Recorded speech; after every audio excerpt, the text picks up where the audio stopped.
Welcome to the Theater of Others podcast. I'm Adam Marple. And I'm Dr. Budi Miller. And we're the co-artistic directors of the Theater of Others.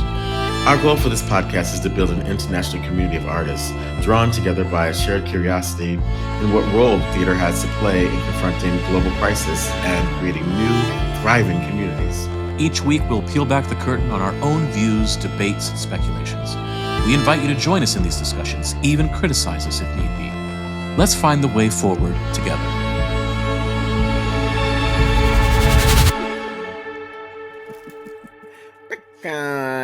Pecan pie. Pecan. Have a pecan cast. Hi, Adam. Hi, Budi. How you going? Good. Good after that conversation. Yeah. Oh my God, we got some stuff coming your way, y'all. Yeah, we got some good stuff done. Yeah. Yeah. We had a meeting before this podcast. We kibitzed and came to some conclusions. We had a meeting. Yeah. Well, you know, contrary to popular belief, we do plan things. Every once in a while, it does require us to plan things. Yes.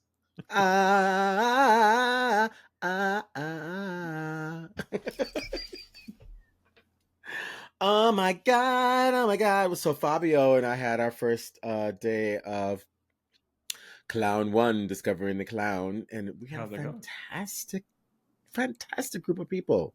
Great. Fantastic. It's we are in a different space this series of workshops because Emma's having a baby. Because Emma's having a baby, the Actors Guild is dry. So we are at another place in South Melbourne, which is really great. Cool. Tolerance Hall, something like that. Oh yeah, Tolerance Hall. Yeah, Tolerance Hall. Well-known Tolerance Hall. Yeah. The well-known the Tolerance Hall. Actually, what is it? I don't think it's like something like, what is it called? It's called I need to let you know because we're gonna give a shout out to it. It's temperance. That other virtue. Yes, Temperance Hall. Temperance Hall. Mm-hmm. In South Melbourne. Fantastic. And it was a really great night because, you know, I just spent 2-3 days, 2 workshops, 4 days in Newcastle, Australia. Yeah. With Matthew Hees, our baby. Yeah. Yeah. So I went and we did some work with the local artists there, and it was fantastic. It was really great. Newcastle's really nice. I think you'd like Newcastle, Adam. It's very nice. It's a seafaring town. Ooh. And it's got a vibe. It's got a vibology. Okay, I'll trust you. Not an analogy, but a vibology. And I met Matt's wife, and she's amazing. I'm sure she is. Marielle, she's amazing. I love you, Marielle. And their friend Michaela, who's also amazing. Well, I almost didn't come home because Michaela and I almost got married because we were just 2 peas in a pod. So it's like one of those things, like, you know, like when you go off and you like hang out with people that like are your people. Oh yeah. And everything's just like shorthand. Mm-hmm. And all you do is just laugh and make stuff. That's what it was like. It was really good. It was really good. So thank you, Newcastle. I'll be back. If you missed this last workshop, you should definitely come to the next one. There's already a buzz. They're like, okay, we got to let more people know about this. You know, So I think there's a big Sydney contingent that's coming as well. How far away is that from? 2 hours. From 2 hour drive. Okay. Yeah, it's like a 2 hour drive. I don't know. Hour and a half drive. My geography in Australia, everything depending on traffic. 40 days. It's very close. Okay. It's a 2 hour flight from Melbourne, but it's about an hour and a half drive. Hour to hour and a half drive to give or take where you're at and how good the traffic is. Okay. So it's easy for them to get to Sydney for work and for shows, and for Sydney people to get to the beach. Nice. And out of the Sydney, the city. Out of the city. Oh, so because I've been in my soft brain practically for 2 months straight. Yeah. You know how dyslexic I get with my soft brain. So I had all these isms coming out of me. I was creating new phrases. You know, we were still using thank you for so much, right? Because that one that's So actually going into the book. Thank you so much. And then response is, you're welcome so much. But I was like talking about American politics, and it just fell out of my mouth, and I said, the Democrats. Freudian slip. The Democrats. Yeah, kind of. The Democrats. Indeed. Yeah. And then I was like, and this Trump pregnancy. Yep. The Democrats and the Trump pregnancy. I was I was on some other shit. No, that's a good my soul was speaking. My soul was speaking. The Democrats. Oh man, that's good. Yeah, it's a good description. Yeah, it's good, right? Yeah. My soul was speaking in Newcastle. Coffee was delicious. The gelato was delicious. Yeah, did you know that Matt's dad was the mayor of Newcastle? No. Yes. His dad, he grew up as a mayor's son. Known Matt since 2010. Didn't know any of this about him. He be hiding stuff. That's okay because Marielle, his wife, and I were talking about how he be hiding stuff from us. So he be keeping stuff from us. He be gaslighting. He be gatekeeping. We're used to it now, right? Yeah. We love you, Matt. Yeah. He's listening to this like, oh my God, my boys, my mentors, my dads are like shouting me out. Yes, Matt, we're shouting you out.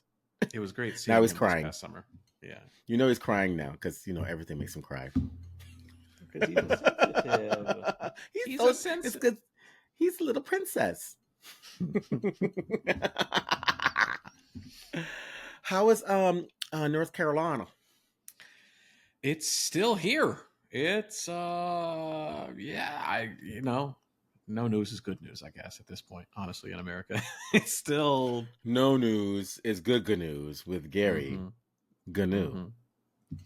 It's 80% of your day is just absolutely normal, and then intermittent chaos, as I've mentioned before. But honestly, is that like intermittent fasting? It is intermittent fasting, and just like those who intermittent fast, they will tell you all about it, whether you want to hear about it or not. I know that's true, though, right? It's like it's like, are you having breakfast? No, I'm intermittent fasting, and then it's a whole. What's that? Well, no. I starve myself until 5. No. So Ramadan. Exactly. So I didn't ask you anything about that. I didn't need you to volunteer that information, sir. Because it's always a sir. It is always a sir or a Miss Honey.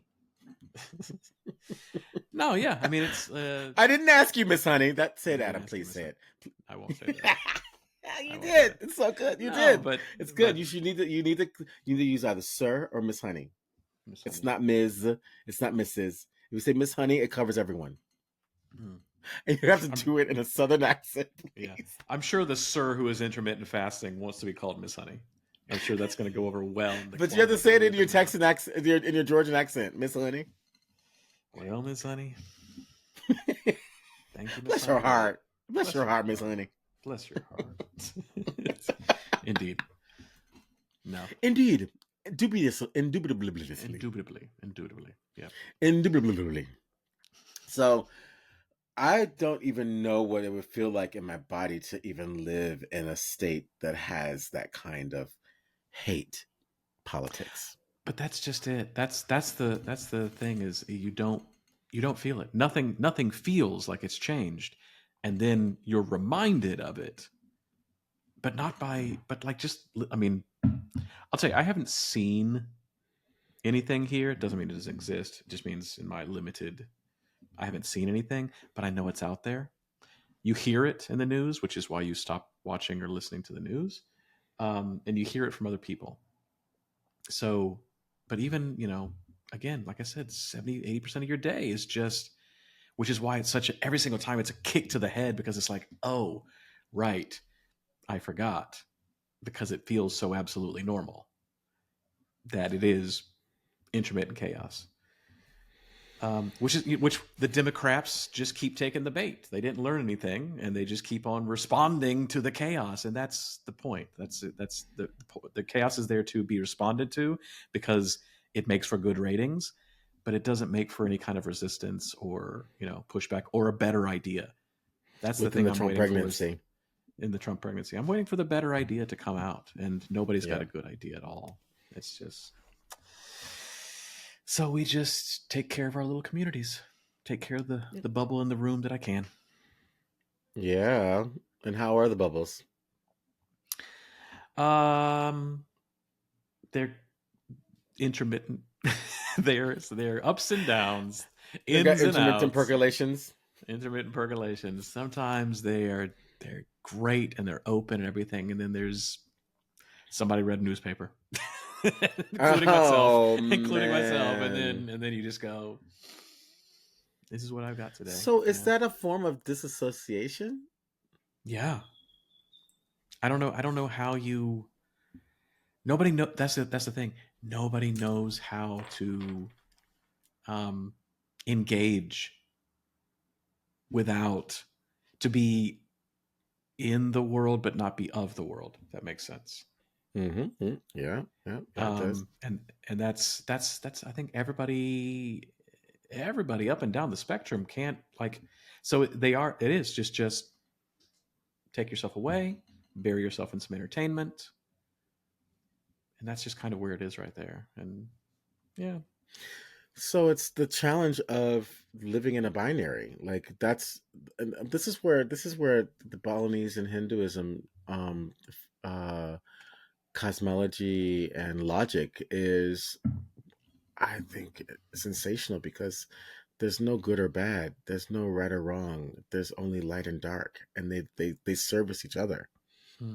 The light services the dark, and I strongly believe that because collectively, as when we were talking, and this is where I was talking about like why we were having such a great time in Newcastle, because we were really looking at, Michaela was talking about Michaela Ellis. For those of y'all who know Michaela Ellis and Sydney, she was talking about the Jungian stuff that she's been reading and looking Hmm. at the three different consciousnesses is the personal consciousness, the cultural consciousness, and the collective consciousness.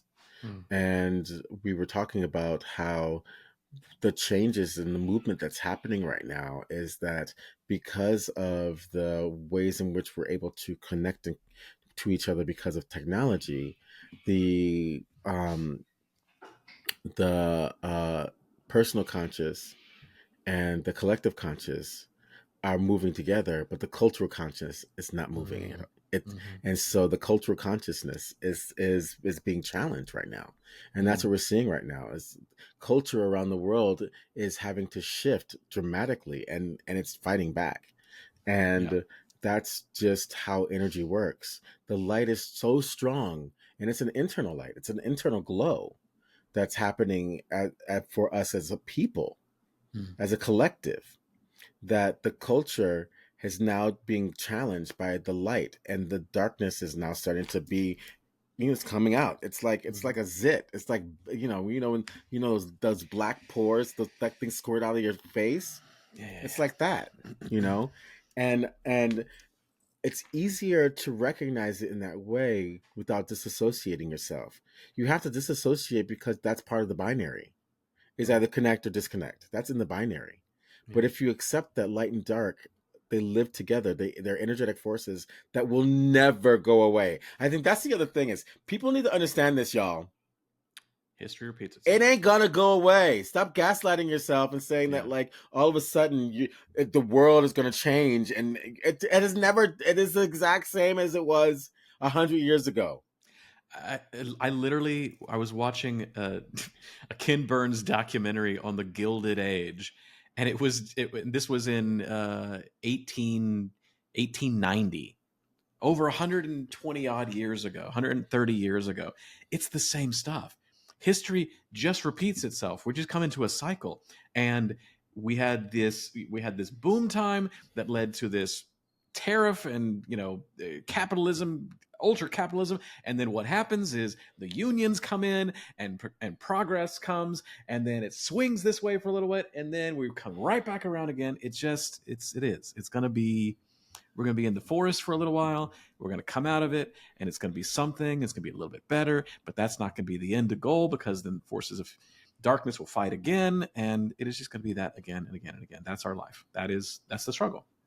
And it just brings us into understanding that there's something greater than us. There are forces bigger than us.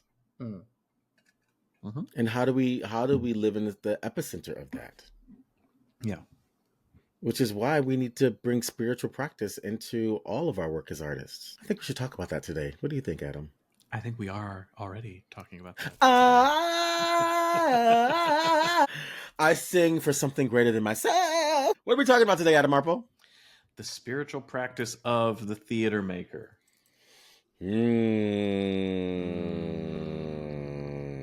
Okay. So, wait. Well, if we're talking about the spiritual practice, should we define what spiritual means? What does spiritual mean to you? I think that's good, because I think, as I'm sure you get into this far more, the connotation in some people's minds is religious. Yeah. And that ain't it. We're not dealing with institutions here. We're moving institutions out of the way. Any institution. Yeah. So then what is your definition of spiritual, Adam? My definition of spiritual is connecting to something larger than self. And for some, that might be big G God. And some people, that might just literally be understanding or wanting to reach out to the cosmos. We're working on our why statements in my devising why process. You're working on your why statement. On our why statements, because they're trying to find their questions on the one person show that they're going to work on. And I keep telling them, their why, their artistic why, will typically run parallel to the work that they're the most interested in. So if they can find their why, they can then find their question. And one of my directors came up with a beautiful, I'm gonna mangle her why, but the gist of it is her why.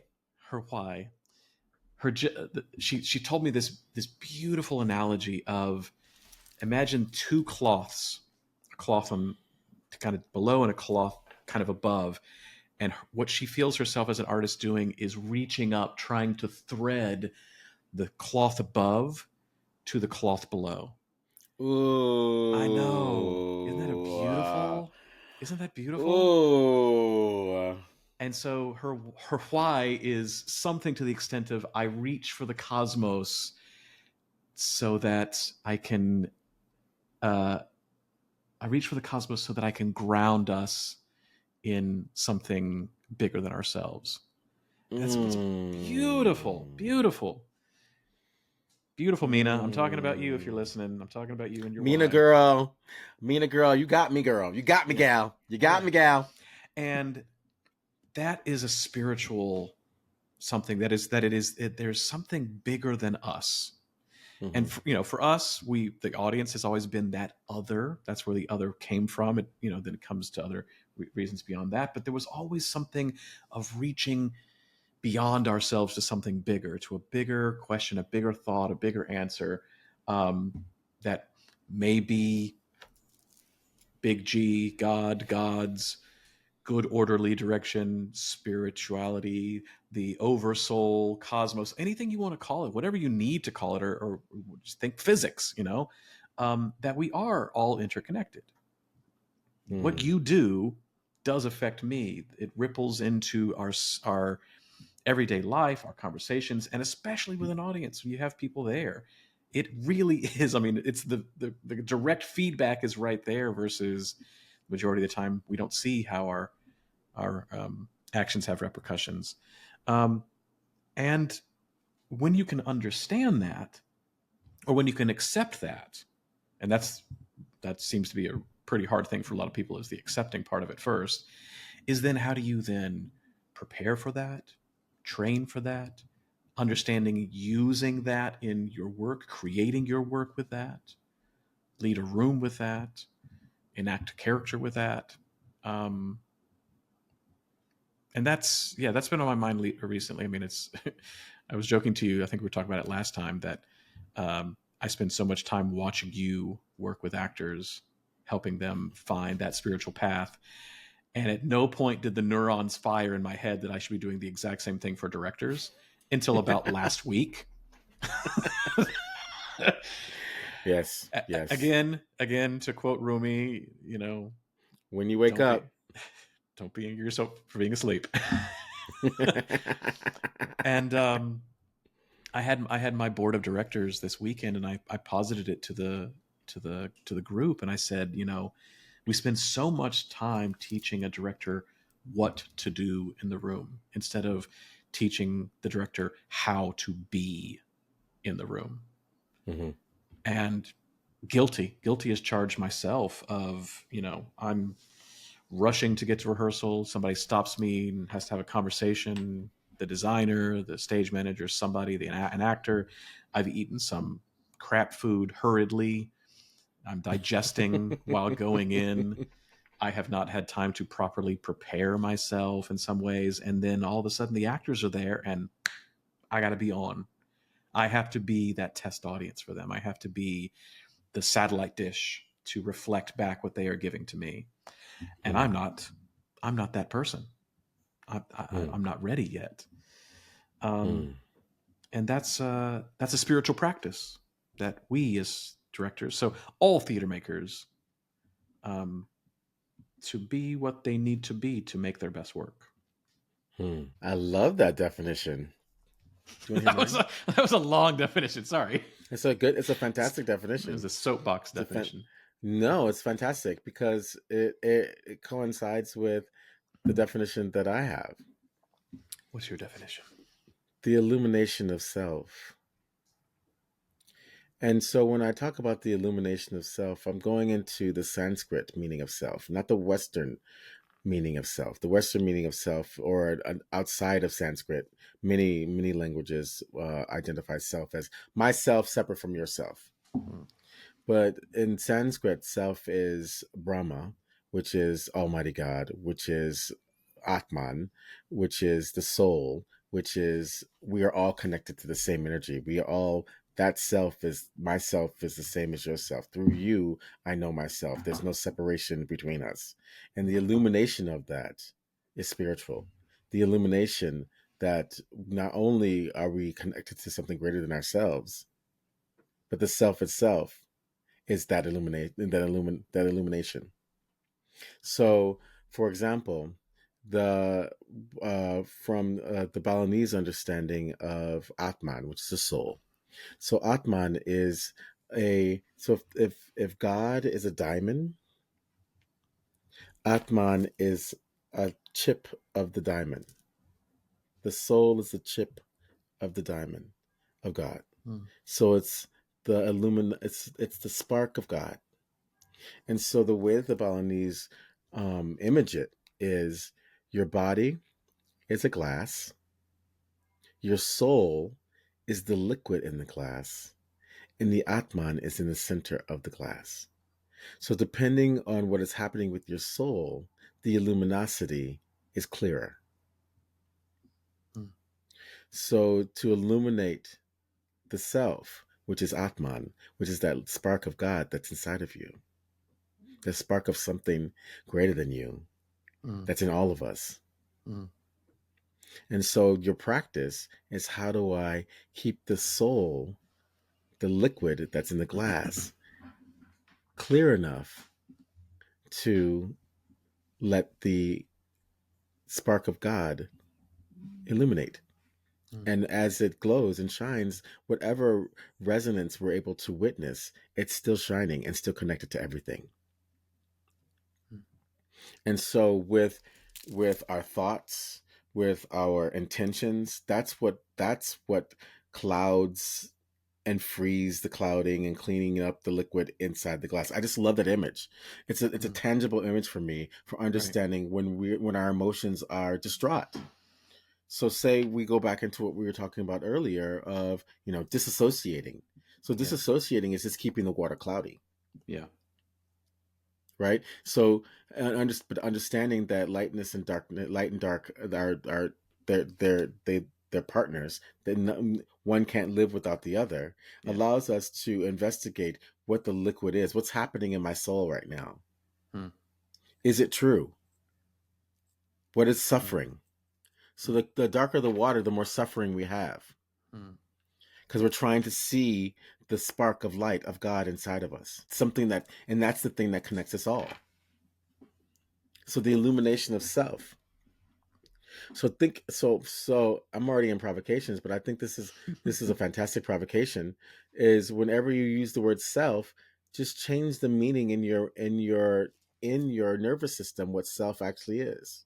Hmm. So when I talk about myself, I'm talking about you as well. I'm talking about all of us. Hmm. So then you can negotiate what the my is. Because the my is the water, is the liquid. It's Hmm. it's the soul. So you have the Atman, you have the soul, you have the body. Pretty cool, huh? I like that because it correlates with, for those of us who uh, bristle at any kind of religious thing, it correlates with was it Neil deGrasse Tyson who says we're all just stardust? Mm, Every single one of us is just made up of star stuff. mm, Same concept. So mm, if anybody is already just kind of like in their head just going like, I don't want any mention of God, it's just like, well, same concept. We are part of the cosmos. We are part of the Big Bang and the expansion of the mm, universe. And when we leave here, we will go back into the universe as well. And mm, I am part of you. You are part of me. We are part of each other. It's like, mm. every single glass of water you've ever drank is dinosaur pee. Like that.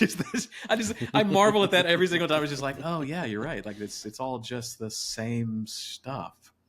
Mhm. So I love that. That's a beautiful visualization. That makes a lot of sense. Yeah. It just helps me tangibly understand, like when I'm feeling frustrated, when I'm feeling agitated, when I'm feeling suffering come on. It gives me permission to look at it. It gives me Hmm. permission to take the hit, to take the Yeah. hurt, Yeah. to take the pleasure, whatever the suffering design that you're dealing with. Because whenever you have a story, it's directly connected to suffering. All story is directly connected to suffering, needing meaning. Because when you think about it, nothing has meaning. It's just the state of experience. Not anymore. It just definitely doesn't feel like anything has meaning anymore. If it ever did.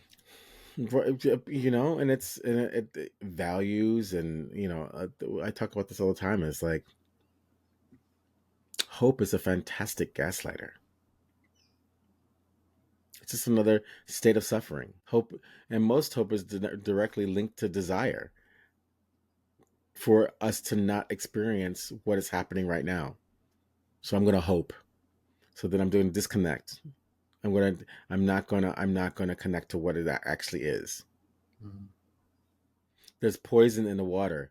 Don't hope that you're not gonna get sick. So as a theater maker, all of these things are really important, especially if we're gonna go into any kind of really uncomfortable space that is challenging our own political value system. It is ruthlessly important for us to be able to go into the consciousness of someone really horrible in order to make people understand just how horrible they are.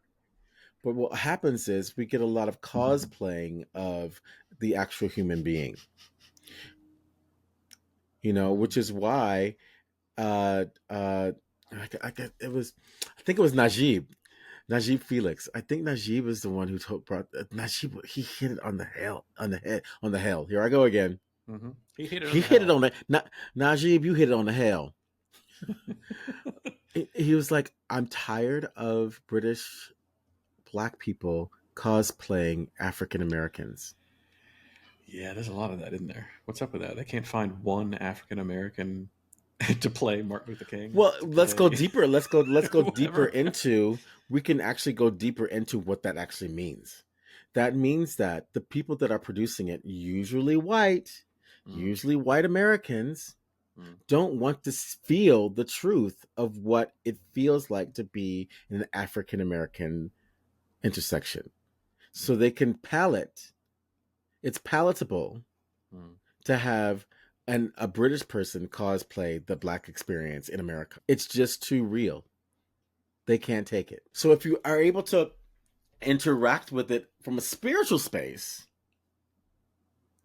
from a real spiritual space, you can meet it. You can meet the darkness, because you know that when you meet the darkness, the light is going to get stronger. But if you cosplay it, that's saying that the light doesn't exist, and I'm going to block out the light and make the darkness palatable. But what's so great about the light is it will come cracking through, so that we can have conversations like this and address it. This is going to seem off topic for a second, but I swear it was brought up from what you just said.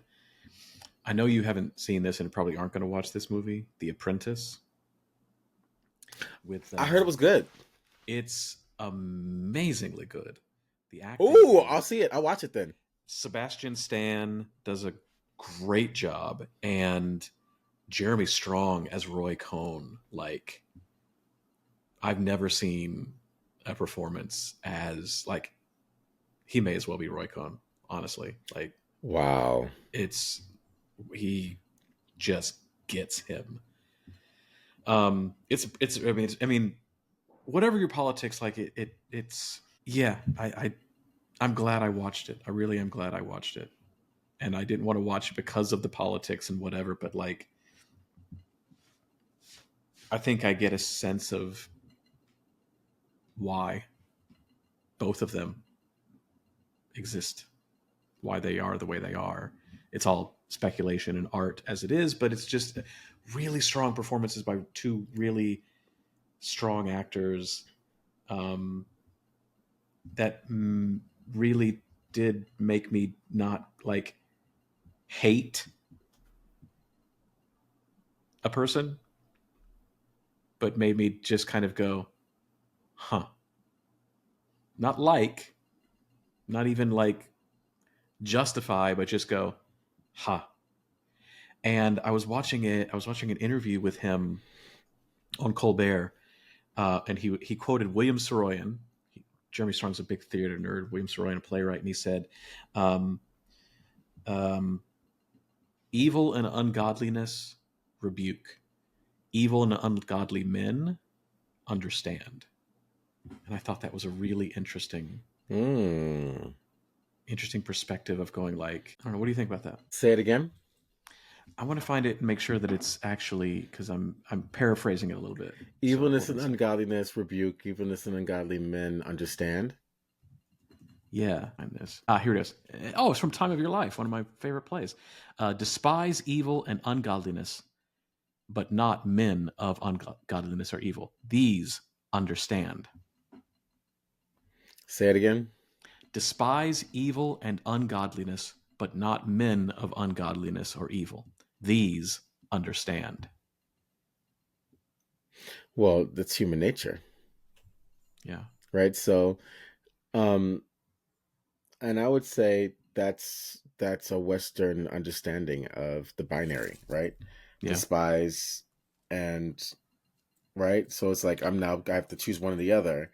But then what's happening is in the second part is actually you to actually go inside of it and look at why it exists, which I think is humanity, right? Which I think falls into the concept of understanding that light and dark exists in us all. So it's even an attack on the actual system that we're trying to uphold. I have the whole thing here. I'm gonna, if you don't mind, read the whole thing. Yes. Can you perform it? Because I love it when you act. I'm not gonna perform it, but come on. But it's interesting because it is.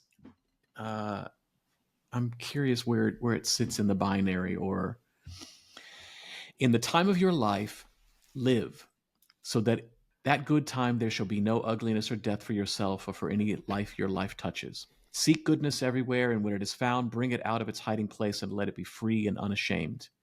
Place in matter and in flesh the least of the values, for these are the things that hold death and must pass away. Discover in all things that which shines and is beyond corruption. Encourage virtue in whatever heart it may have been driven into secrecy and sorrow by the shame and terror of the world. Ignore the obvious, for it is unworthy of the clear eye and the kindly heart. Be the inferior of no man, or of any man be superior. Remember that every man is a variation of yourself. No man's guilt is not yours, nor is any man's innocence a thing apart. Despise evil and ungodliness, but not men of ungodliness or evil. These understand. Have no shame in being kindly and gentle, but if the time comes in the time of your life to kill, kill and have no regret. In the time of your life, live, so that in that wondrous time you shall not add to the misery and sorrow of the world, but shall smile to the infinite delight and mystery of it. That's the Bhagavad Gita. Yeah, exactly. That's what I was just thinking that. That's Yeah. Bhagavad Gita. Yeah. No hesitation. You can't run from your dharma. Yeah. I love that play. God, it's such a good play. What's the play? Time of Your Life by William Saroyan. Okay, y'all. You got to read it. It's a long play, but it's good. Oh, is it long? Oh, it's long. It's so long. I went to see it. Tina Landau was artist in residence at my university, my undergrad university, working on a brand new musical called States of Independence with Ricky Ian Gordon, and leading these amazing workshops, doing viewpoints with us. And at the same time, she was also directing Time of Your Life at Steppenwolf Theater Company in Chicago. And she said, "Hey, do you guys all want to come see my show this weekend?" Of course, we went to go see a show. She got us tickets there, and it was a beautiful performance.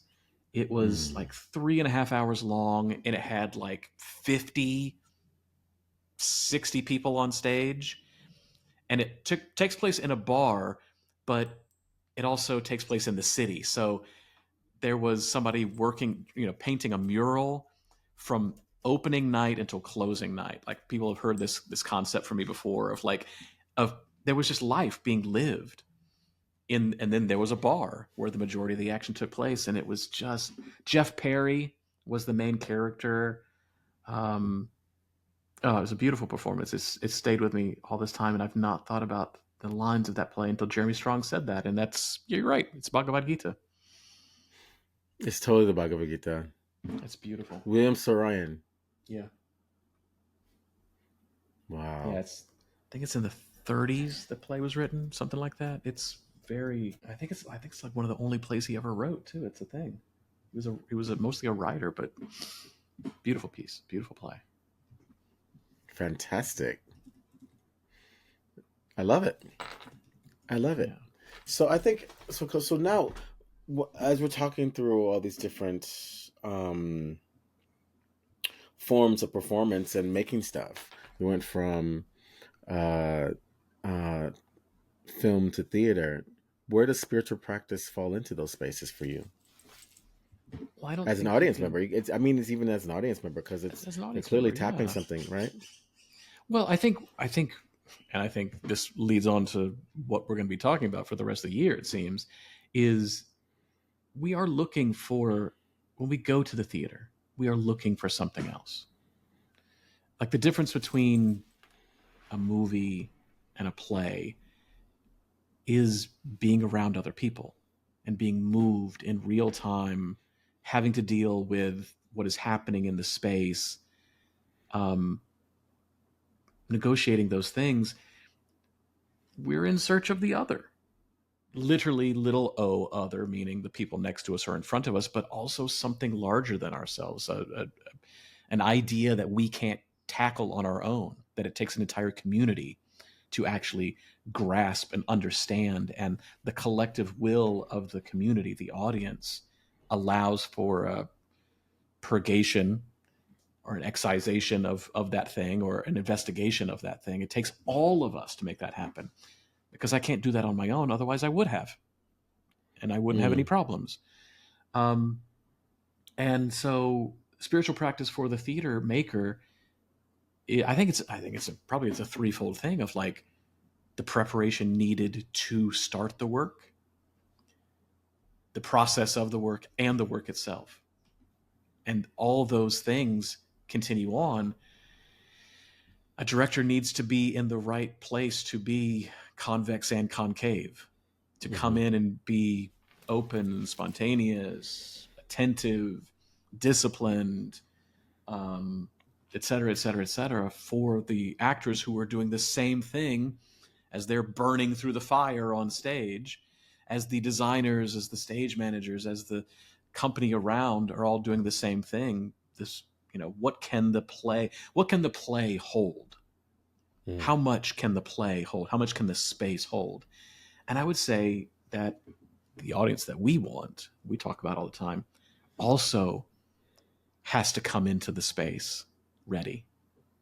Mm-hmm. And a lot of times we know audiences are just coming from, I got to park the car and I got to get the thing, and the usher, is going to be shitty with me, and now I got a bad taste in my mouth, and the lobby is this and that, and then they come into the space and they're not ready.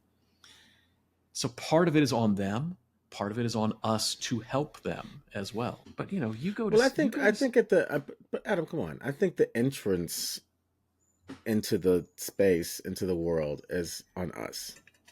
We have to let them know. We have to let their bodies know what's going to happen. yeah. But what I mean is, like, there is something the audience does naturally that we can encourage, that we should encourage, and we should work hard to do that. It's like there's a difference in you're going to see um, I can't think of a musical on Broadway right now.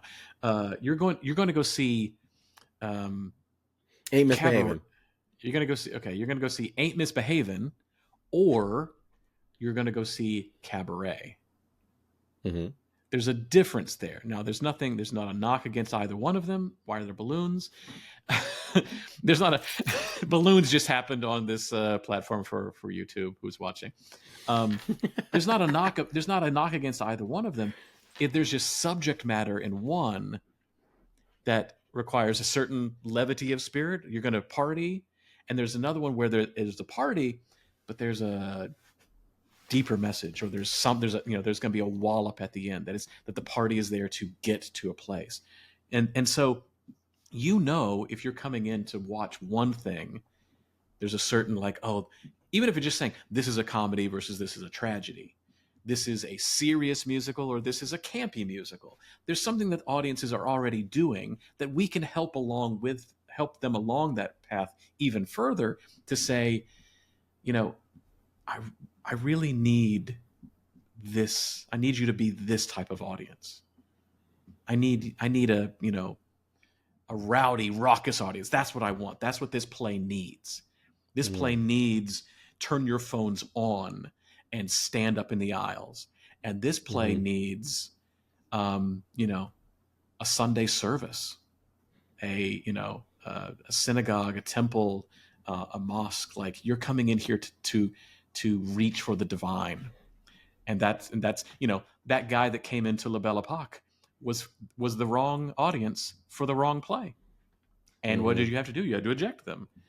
So Yeah. it's imperative on us to help them recognize and set the circumstances to where, if they've not already done that before they arrived there, that in the liminal space between the lobby doors and their seat, they can become that, And so and then grow. how does this apply to having a spiritual practice in your making?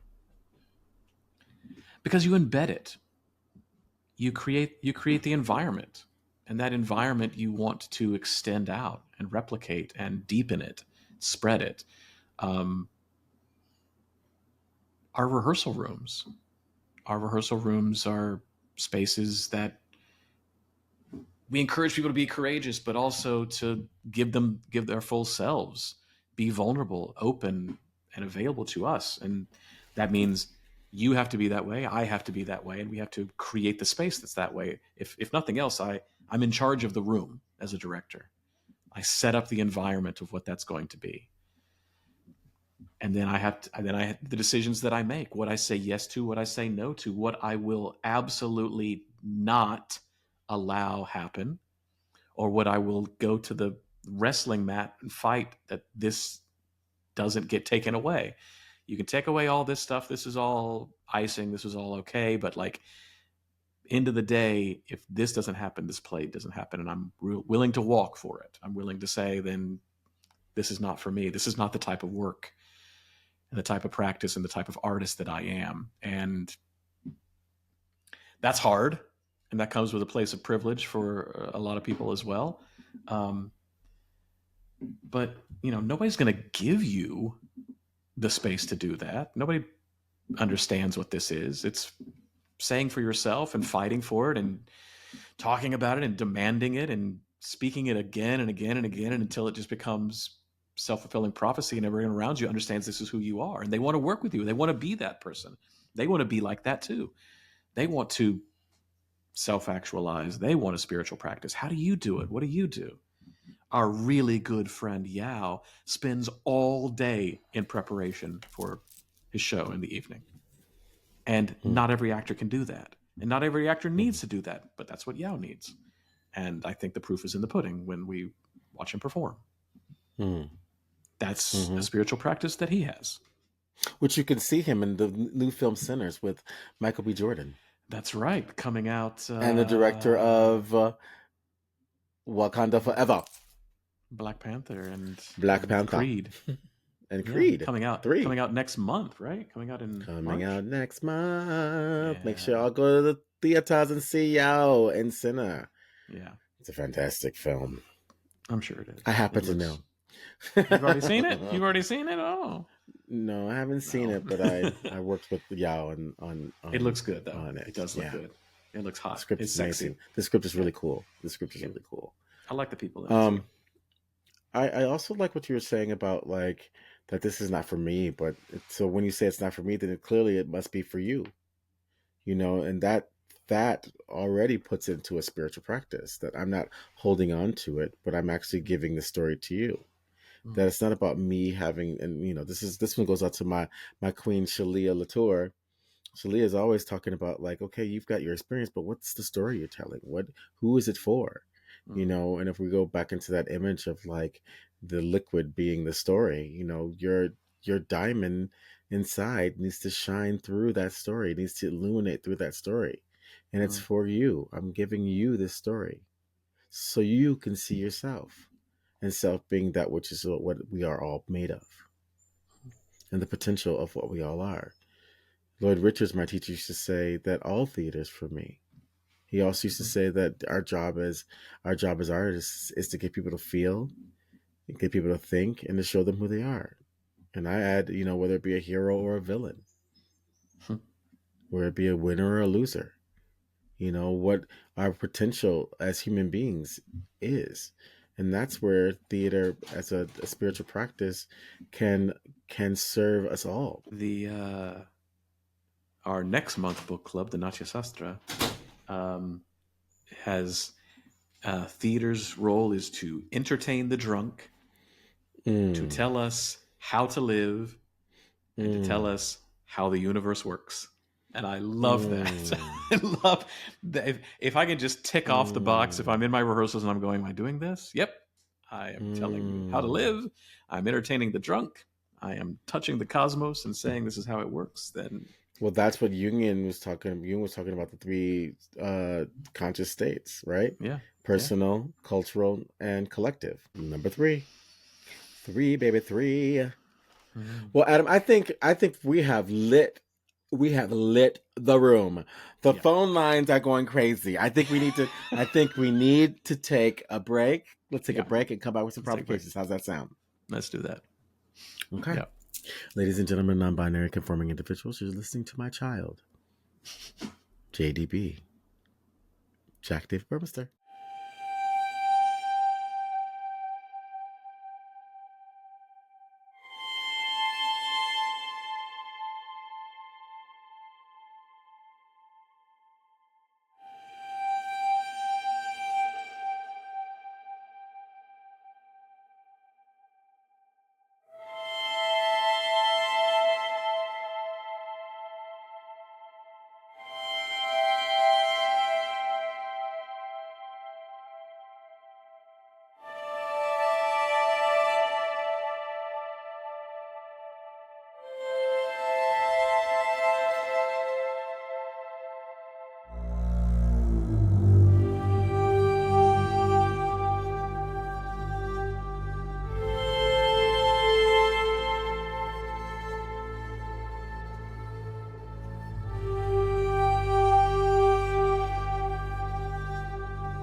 Ooh, were you meditating when you made this one, Right. Jack? So Jack's got a spiritual Spiritual practice going on. Yeah. practice. Hello.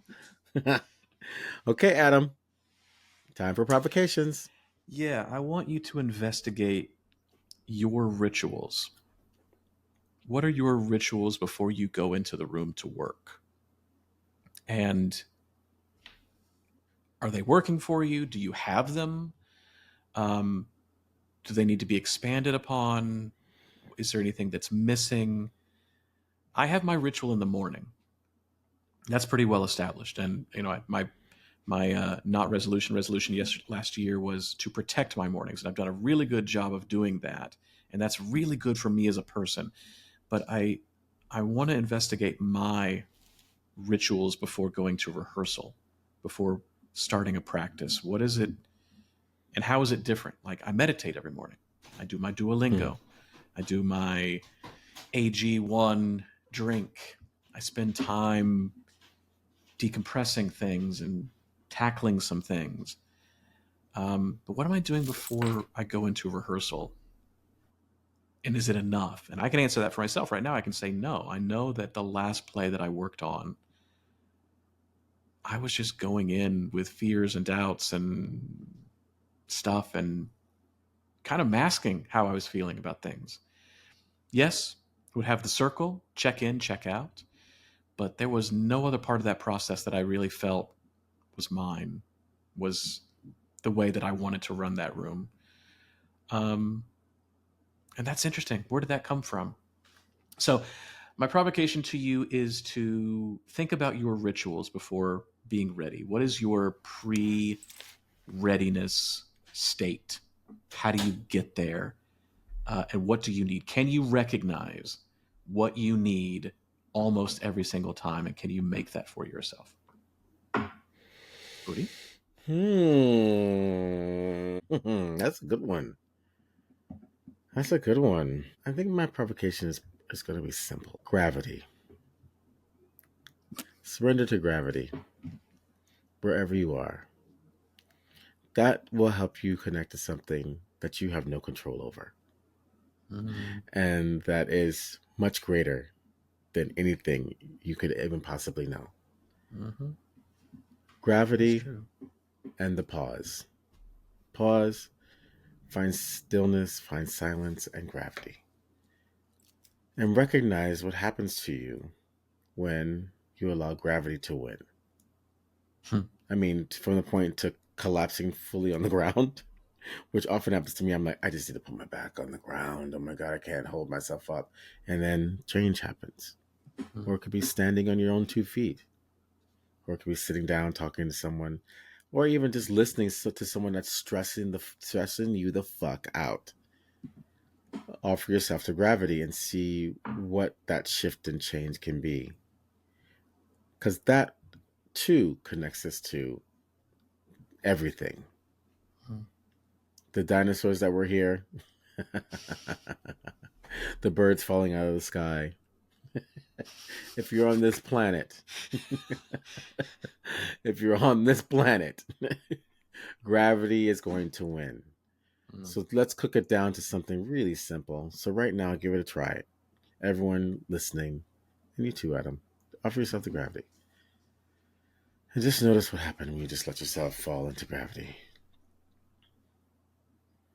And just be in the awareness of the changing and moving around and how you can interrelate to what's in front of you, to what's happening in your mind, to things you want to make, to things the places you have to go, people you have to deal with. Keep offering yourself the gravity as you interact with the world around you. And that too is a spiritual practice. How'd it go, Adam? Water How we off the gonna duck's know? back. They're going to go Hello. to How we gonna know?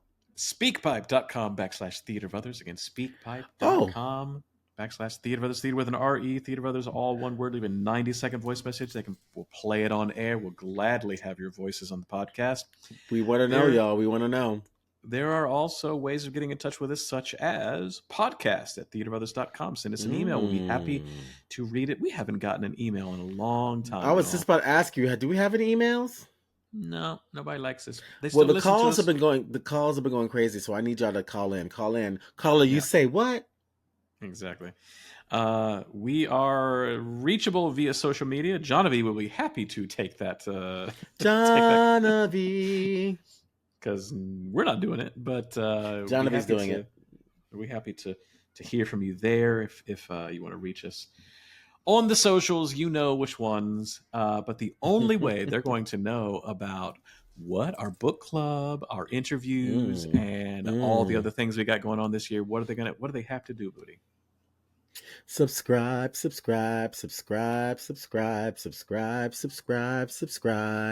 We come to your inbox every week. Can you believe it? 5 years we've been coming to you every single week. That is nothing episodes. To squint at. 270 episodes.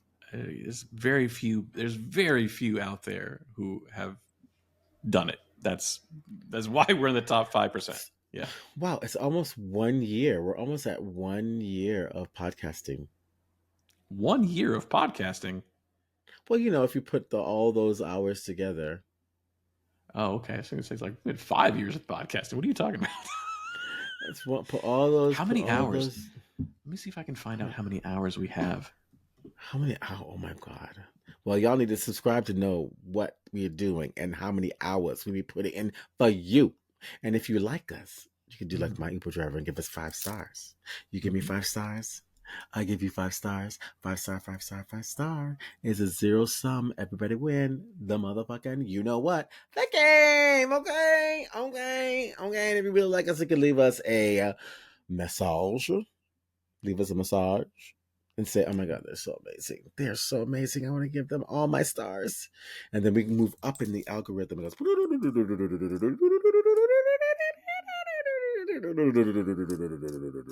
And we go from the top 5% podcasts in the world to the top 1% podcasts in the world. You all know who's coming if we're the top 1% podcast in the world. Oprah. Exactly. Oprah. Because she loved the number ones. She loved the number ones. Oprah loved the number ones. And who comes after Oprah?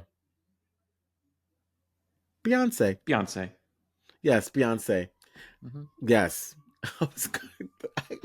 My brain is so soft. I was like, Beyonce, the crooked cowboy. What? My brain is so soft. Oh, Lord. My brain is so soft. Well, it's just soft. I'm just soft. And if Cowboy Carter comes, you know who's coming? Michelle Obama. Yes, Michelle Obama. Yes, the number 1 best-selling author, Michelle Obama. The former lady of the White House. Mm-hmm. And she's got time now. She got time. You know who's coming after Michelle Obama? Because she got time, because we're talking about 2028. 2028, right, Adam? Who's coming? Mamala. The Democrat. The Democrat, exactly. Yeah.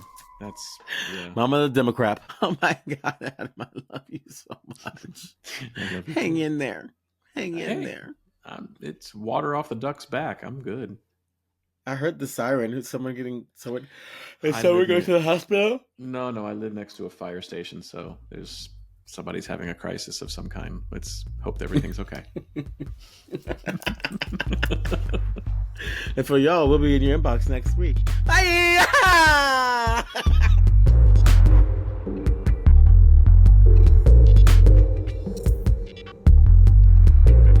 Thanks for joining us this week on the Theater Brothers podcast. Make sure to visit our website, theaterbrothers.org, where you can subscribe to the show in iTunes, Stitcher, or via RSS, so you'll never miss a show.